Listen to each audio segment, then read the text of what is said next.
بسم اللہ الرحمن الرحیم۔ السلام علیکم۔ کربلا منزل بہ منزل آج 2 محرم الحرام ہے۔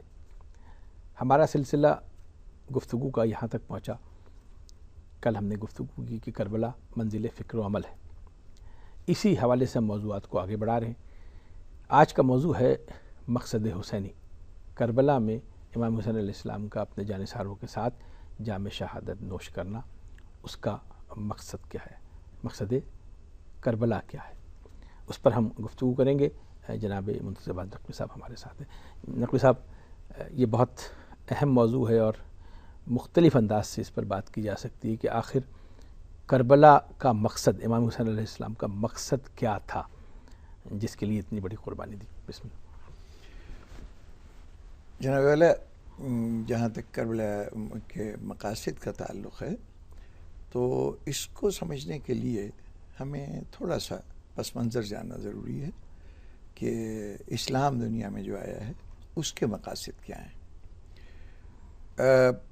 عام طور پر یہ سمجھا جاتا ہے، ہمیں تاثر یہ ہے کہ اسلام نے توحید کا نعرہ بلند کیا۔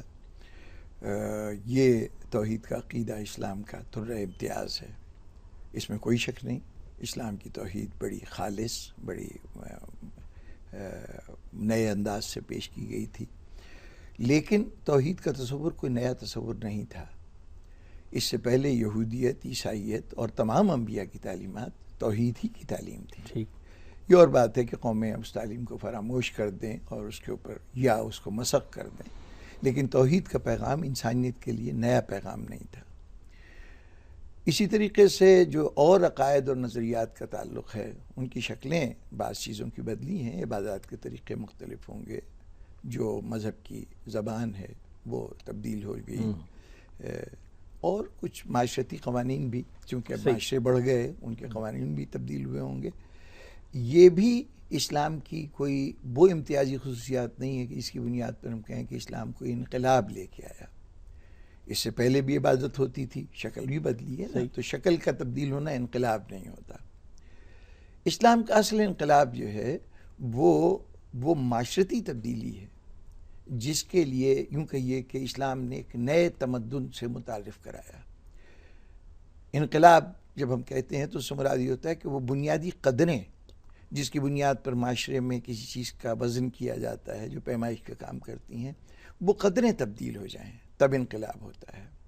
اسلام کا اصل انقلاب جو ہے وہ معاشرے سے تعلق رکھتا ہے، وہ اس تمدن کی شکل میں ظاہر ہوا جس کو ہم اسلامی تمدن کہتے ہیں۔ وہ اسلامی تمدن کیا ہے؟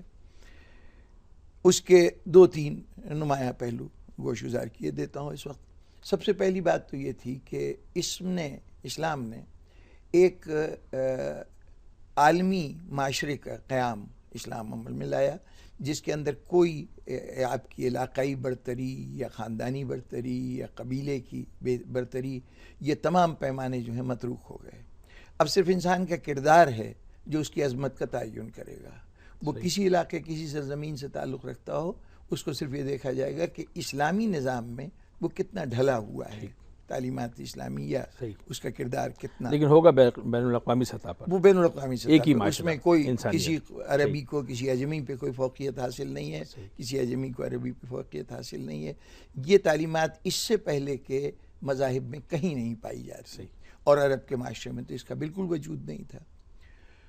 دوسری بڑی چیز جو اسلام نے فراہم کی ہے وہ یہ کہ اس سے پہلے انسانیت طاقت کے سامنے سر جھکاتی رہی، اور وہ یہاں تک پہنچ گئی تھی، اور اب بھی کہیں کہیں وہ تاثر ہمیں نظر آتا ہے کہ ہم طاقت کو حق سمجھتے ہیں۔ جہاں طاقت ہے وہ درست ہے، اور جہاں کمزوری ہے اس کو ہم غلط قرار دیتے ہیں۔ اس کے مقابلے میں اسلام نے ایک بڑے شد و مت کے ساتھ یہ تصور دیا کہ طاقت حق نہیں ہے، حق طاقت ہے۔ یہ بالکل یعنی یوں سمجھیے کہ معاشرے کو پلٹ دینے والا تھا۔ اس کو انقلاب کہتے ہیں، ایک نیا پیمانہ۔ طاقت سے مراد وہ چیزیں جسے ہم طاقت سمجھتے ہیں۔ طاقت آپ سمجھتے ہیں اسلحے کو، طاقت سمجھتے ہیں آپ جسمانی قوت کو، طاقت سمجھتے ہیں آپ مال و دولت کی کثرت، جس کے تحت لوگوں کے ضمیر اور ذہن خریدے جا سکتے۔ یہ حق نہیں ہے، یہ حق نہیں ہے کہ جس کے پاس یہ چیزیں ہوں اس کو حق سمجھا جائے، بے سر و سامانی حق ہے۔ اس کے مقابلے میں بے سر و سامانی یا سامان irrelevant ہیں، وہ موضوع ہی نہیں ہے. موضوع صرف یہ کہ حق ہے، اگر حق ہے تو وہ طاقتور ہے، وہ اس چاہے وہ نیل کی ساحل پر تختے کی کسی بھی سطح پہ ہو، صحیح. اس کے پاس کچھ وسائل دنیا ہوں یا نہ ہوں. یہ اسلام کی تعلیمات تھی.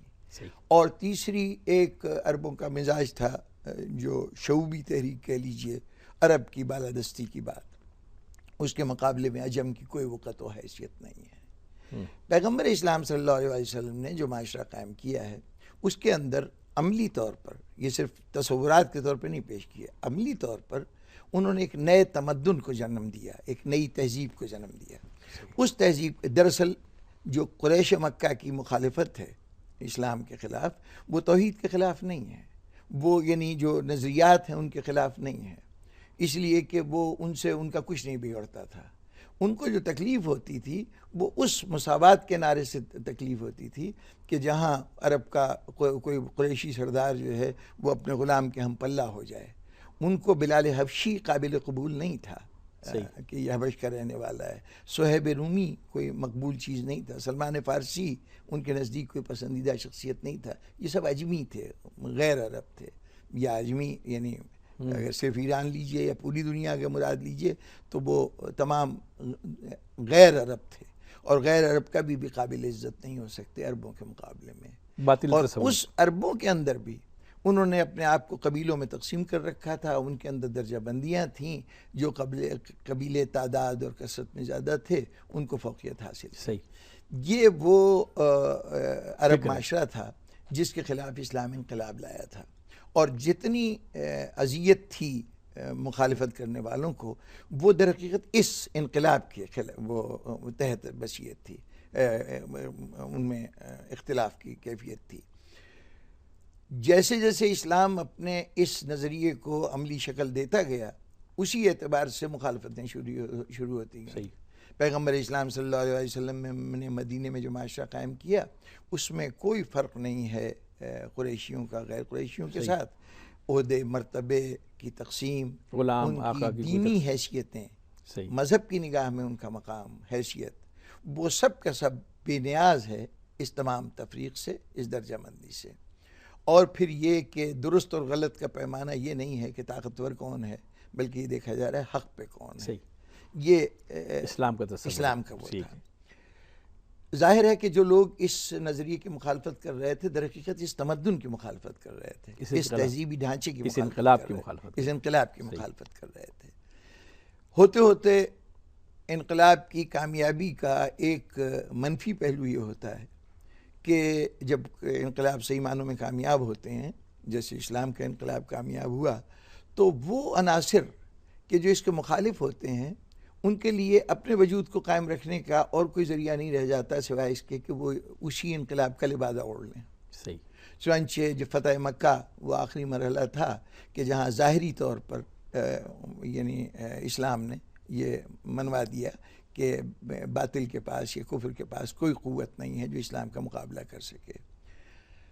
جس شخصیت نے اب تک اسلام کی سب سے زیادہ مخالفت کی تھی، جو ہر میدان میں آگے رہا ہے، وہ ابو سفیان تھا. اس نے بدر کے لوگوں کو اسی نے اکسایا تھا کہ مسلمانوں پہ حملہ آور ہوا جائے. احد کے اندر تو خود قیادت کر رہا تھا. خیبر کے وہ خندق کے اندر اس نے پوری تمام قوتیں جتنی اسلام کے خلاف ہو سکتی تھیں ان کو جمع کر لیا تھا. اس کے لیے وہ بدترین شکست کا دن تھا جس دن اسلام خود اس کے دروازے تک پہنچ گیا اور اب اس کے پاس روکنے کا کوئی ذریعہ نہیں رہ گیا. وہ تو مٹانے کی آرزو رکھتا تھا. چنانچہ اب اس کے لیے کوئی چارہ کار نہیں سوائے اس کے کہ وہ اسلام کو قبول کر لے. اب ظاہر ہے کہ ایک رات میں آنے والا یہ اسلام ذہنوں کو بدل نہیں رہا ہے. یہاں پر اسلام کی حقانیت پہ ایمان نہیں لایا جا رہا ہے، اسلام کی قوت پہ ایمان لایا جا رہا ہے، اس ظاہری قوت پر. وہ خود اس کا اپنا تصور یہ تھا کہ یہ واقعہ تاریخ تبری وغیرہ میں بیان ہوا ہے کہ اس نے جب مسلمانوں کی فوجیں دیکھی تھیں تو اس نے حضرت عباس ابن عبد المطلب سے یہ جملہ کہا تھا کہ تمہارے بھتیجے کی حکومت تو بہت بڑھ گئی ہے. تو حضرت عباس ابن عبد المطلب نے کہا تھا کہ تجھے اب تک سمجھ میں نہیں آیا کہ یہ نبوت کا زور ہے، یہ حکومت کی طاقت نہیں ہے. لیکن وہ اس کو حکومت ہی سمجھتا رہا. صحیح. اور وہ یہ سمجھتا رہا کہ اسلام کی ساری اس کا مقصد یہ تھا کہ حکومت قائم ہو جائے.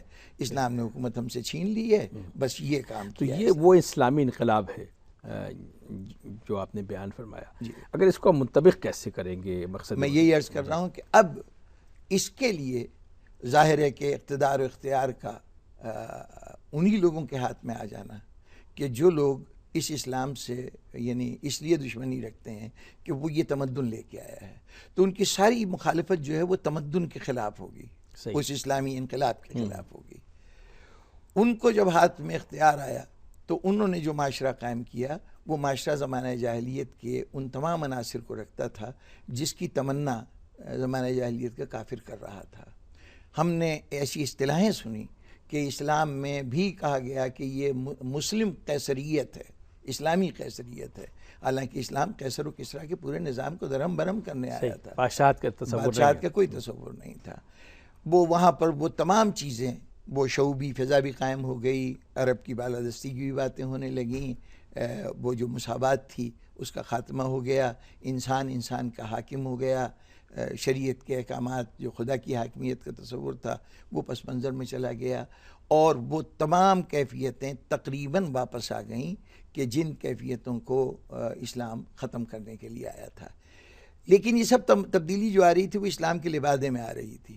اب اس کو فرق کو محسوس کرنا بڑا نازک کام تھا. کیسے پہچانا جائے کہ کہاں باطل ہے اور کہاں حق ہے؟ نام پہ دونوں پہ لیبل تو اسلام کا لگا ہوا ہے، اور وہ ساری ظاہری علامتیں جو مسلمانوں کی ہیں وہ دونوں فریق میں یکساں پائی جا رہی ہیں. وہی نماز ہیں، روزے ہیں، وہی لباس ہے، وہی چہرے کی شکل ہے، جتنے عناصر ظاہری ہیں وہ سب دونوں طرف موجود ہیں. ان تمام چیزوں کو واضح کرنے کے لیے پہلا کام تو امام حسن نے کیا. انہوں نے اسلامی تمدن کو باقاعدہ ایک تحریری شکل دے کے ایک معاہدے کی حیثیت دی، صلح امام حسنی، اور وہ صلح امام حسنی میں جو شرائط دی گئی ہیں وہ گویا غیر اسلامی معاشرے کے مقابلے میں اسلامی معاشرے کے خد و خال کیا ہونے چاہیے. اس کے اساس جو ہے وہ قرآن و سنت کی بنیاد پہ قائم ہو، اس کے اندر کسی کے ساتھ ظلم نہ ہو، زیادتی نہ ہو، وغیرہ وغیرہ. جتنی کلازز ہیں وہ اگر دیکھیں تو وہ اسلامی معاشرے کی تصویر ہیں. اب ارباب اقتدار کی طرف سے ان تمام شرطوں کو توڑا جانے لگا. ان کو ظاہر ہے کہ وہ ارباب اقتدار کے ہاتھ میں اقتدار آیا ہی، انہوں نے لیا ہی اس لیے تھا کہ وہ ان شرطوں کو نہیں ماننا چاہتے، اسلامی معاشرے کو نہیں ماننا چاہتے. اس میں آخری رکاوٹ جو تھی وہ منزل تھی کہ جہاں یزید کی تخت نشینی کا اعلان بھی ہو جائے اور وہ تخت نشین بھی ہو جائے. اس کا مطلب ہے کہ اب معاشرہ اس مقام پہ پہنچ گیا ہے کہ جہاں کفر نے اپنے سارے وہ مقاصد حاصل کر لیے کہ جو زمانہ جاہلیت کے اندر وہ تصور کر سکتا تھا. اب جب یہ وقت آ گیا کہ باطل اپنی تمام پہلوؤں کو سمیٹ کے ایک یونٹ بن کے سامنے آ گیا ہے، اب امام حسین اسلام کے لیے اقدام کا وقت آیا کہ وہ عملی طور پر اٹھیں اور اسلامی تمدن کا تعارف کرائیں. چنانچہ امام حسین علیہ السلام کا اصل مقصد ہے اس تمدن کا تعارف کرانا جو اسلامی ہے، جس کو ہم اسلامی تمدن کہتے ہیں. نقوی صاحب، اس کو ہم سمرائز کریں کہ مقصد حسینی پھر یہ ہوا کہ جو اسلامی انقلاب اور تمدن اور اسلامی معاشرے پر جو منافقت کے لبادے پڑ گئے تھے، جو گرد پڑ گئی تھی، اس گرد سے اصل چہرے کو صاف کرنا، چہرے سے گرد کو صاف کرنا تھا اور اسلام کا اصل چہرہ دکھانا تھا. صحیح. یہ تو نہیں کہا جا سکتا کہ خدا نخواستہ شریعت دوبارہ زندہ کر دی گئی، اسلام کو دوبارہ زندہ کر دیا گیا. یہ بھی تصور ہے کہ نئے سرے سے اسلام کو دوبارہ زندہ کیا گیا، یا موجودہ جو اسلام کا نظام تھا اس پر پڑے ہوئے جو آپ نے فرمایا منافقت کے لبادے تھے، ان سے چہرے کو صاف کیا ہے. نظریہ زندہ ہونے کا مطلب ہی یہ ہوتا ہے، زندہ کرنے کا، کہ اس کے ساتھ جو چیزیں لاحقے ایسے شامل ہو جائیں جو اس کا جز نہ ہوں، ان سے خالص اسلام کو الگ کر لیا جائے. دیکھیے، آپ کی بات کو اور زیادہ واضح اس صورت سے کر لیجئے کہ کربلا تک ہمارے سامنے یہ تفریق واضح طور پر نظر نہیں آتی کہ ایک اسلام وہ ہے جو خاندان رسالت کے افراد امام حسین اسلام کا اسلام ہے، امام حسن کا اسلام ہے، وہ اسلام ایک ہے، اور اس کے مقابلے میں ایک یزید کا تصور اسلام ہے. ٹھیک ہے، وہ تصور ہو، وہ منافقت ہو، اس کو جو دل چاہے نام دیجیے آپ، لیکن وہ ایک چیز تھی جس کو اسلام کہہ کے پیش کیا جا رہا ہے اور دنیا اس کو مان رہی ہے. امام حسین علیہ السلام سے پہلے یہ دونوں اسلام الگ الگ نظر نہیں آتے. کربلا در حقیقت اس کا بنیادی مقصد یہ ہے کہ حقیقی اسلام کے چہرے کو جو نقلی اسلام ہے جدا کر دیا. نقوی صاحب اس میں ایک آخری سوال چند لمحے، جو مختلف رنگ دیے جاتے ہیں مقصد حسینی کو کہ عبادات کے تحفظ کے لیے، جزویات کے تحفظ کے لیے مقصد حسینی ہے، تو آپ نے بیان کیا کہ اجتماعی طور پر دراصل یہ اسلام کا وہ بنیادی تصور ہے جو اصل اسلام ہے، اس کو واضح کرنے کا نام مقصد حسینی ہے. بہت شکریہ جناب نقوی صاحب. سامعین محترم، آج ہم نے گفتگو کی مقصد حسینی پر، یعنی امام حسین علیہ السلام نے جو کربلا 10 محرم سن 61 ہجری کو برپا کی تھی، اس کا مقصد کیا تھا اور کن مقاصد کے حصول کے لیے. کل انشاءاللہ اور اس سے اگلے پروگرام میں ہم اسی مقصد کے حصول کی حکمت عملی اور عملی اقدامات پر گفتگو کریں گے. آج یہاں تک گفتگو ختم کرتے ہیں کہ مقصد حسینی یہ تھا کہ اسلام کے اصل چہرے پر پڑی ہوئی جو گرد ہے، منافقت کی گرد یا کوئی بھی اسے نام دے، اس سے اصل اسلام کو جدا کر کے لوگوں کے سامنے پیش کرنا، یہ مقصد حسینی. عبدالحمید عدم نے کہا تھا کہ جب خیر و شر میں دقت تفریق ہو گئی، بے ساختہ حسین کی تخلیق ہو گئی. شکیل اختر کو اجازت دیجیے. اللہ نگہبان.